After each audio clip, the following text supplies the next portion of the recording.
Lwasa ayagala kuwasa nno. Lwasa yani? Omugaga Lwasa.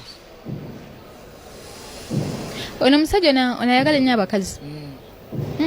Yayagadde okunsembeza. Ayagala kusembeza kuwasa.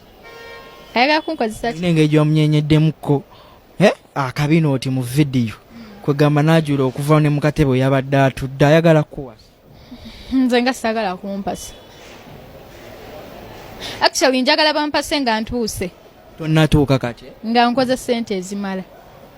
Kati ye mugagga buli kimu akiri. Njagala nkole ezange saagala zize. Asobola okukwongezako nakukolera ne bizinesi. Watya nga nze simwagala. Njagala zange saagala zize. Njagala dipendingira ku zange. Lwasa muwa obubaka bwe.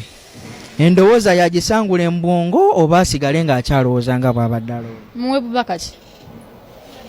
Ku nsonga y'okuwasa. Simanyi sijja gamba nti namuwa obubaka kuba ayinza obba munaye nga yabadde asaaga. Just ng'ayogera kunyumisa mboozi. Otukidde ogenda mu kamera nga weetaaga omuntu osuubidde eba nsonga yakusaaga. Mulimu abamu nga boogera onyumisa emboozi munaye olusinga bamusasudde anyumisa emboozi. So sijja gamba muti no simwagala oba mwagala. Lwasa taata wange. You respect him. Oli omu meetings. Simumanyi.